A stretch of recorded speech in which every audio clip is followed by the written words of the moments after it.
Hello, this is Mary Collardita, and I'm looking at how to know God's will. What is His will for most important person, we think, is ourselves. What's God's will for me? What's His will for my family, for my community, for the church, for the world? What is His will? Does it change for each person? Well, today we're looking at a promise that God made to a person, to his family, to his community, and to the world itself. All rolled up into one very, very famous promise of God, a covenant promise. And so think about it. If I should say to you, stop and think, who did God make a promise to, an everlasting covenant with?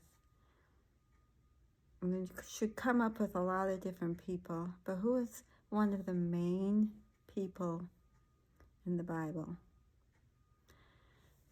And it might go back to Abraham.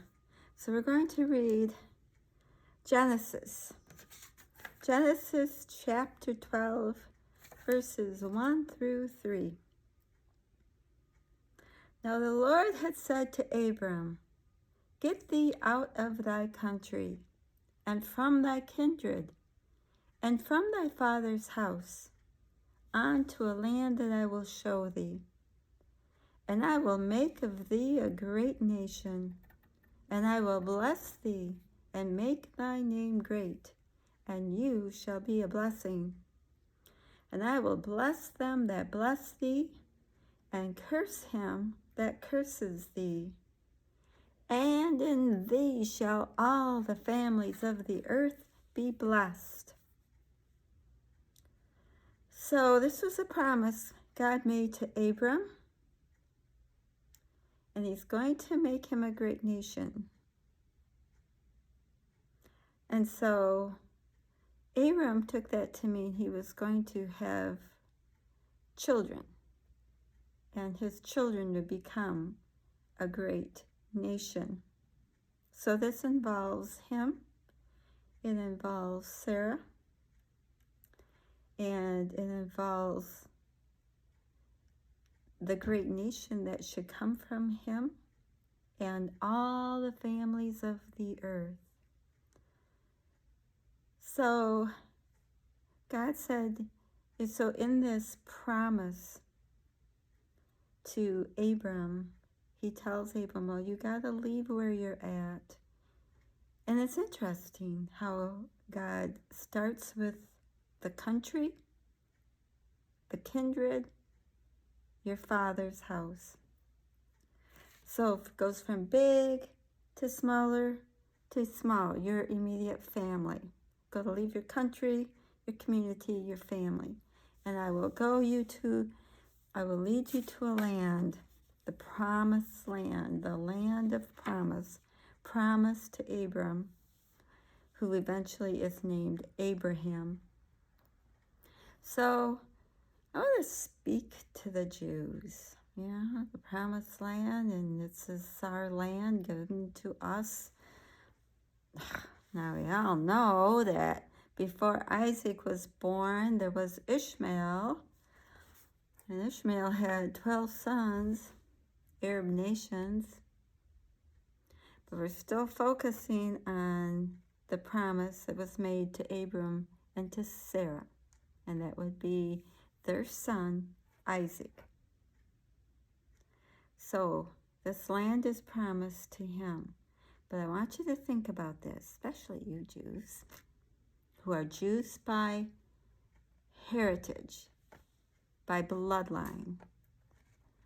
You're going to make him a great nation. He did. You guys are a great nation.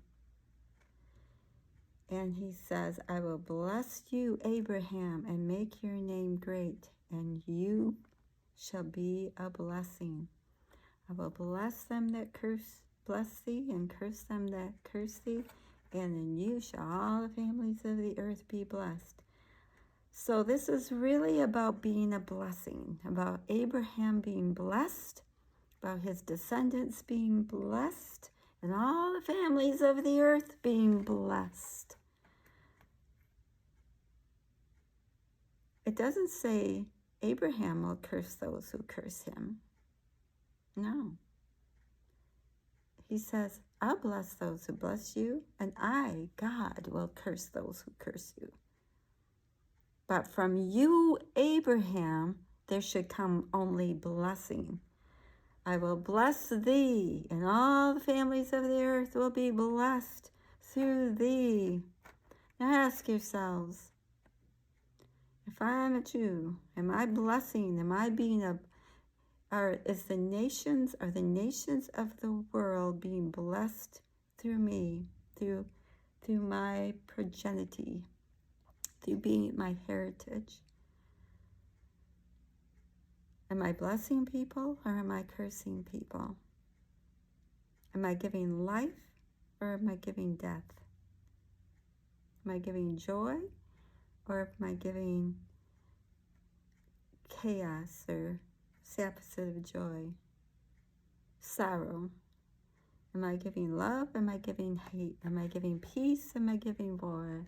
How am I a blessing? This is a promise. It's a promise from God. And guess what? God does not neglect his promises. In Abraham, all the nations, all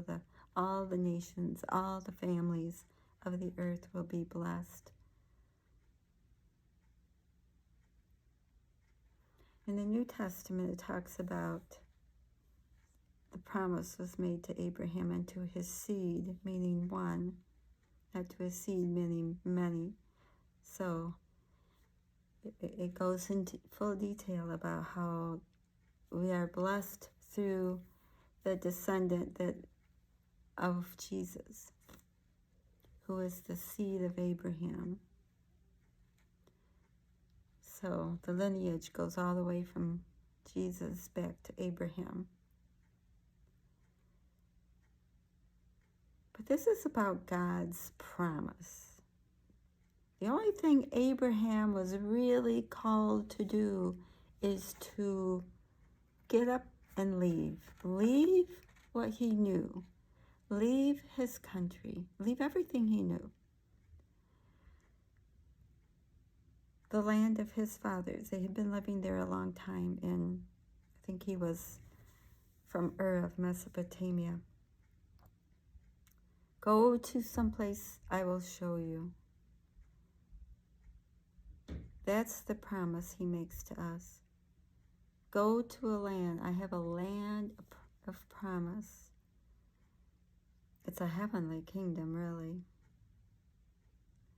But it's the kingdom Jesus talked about.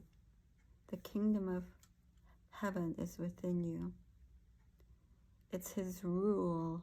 It's his rule, his lordship, his dominion over our life. He will cause him to be a blessing. God will bless Abraham, and he will be a blessing to others. We are blessed. If we are blessed with the faith of Abraham,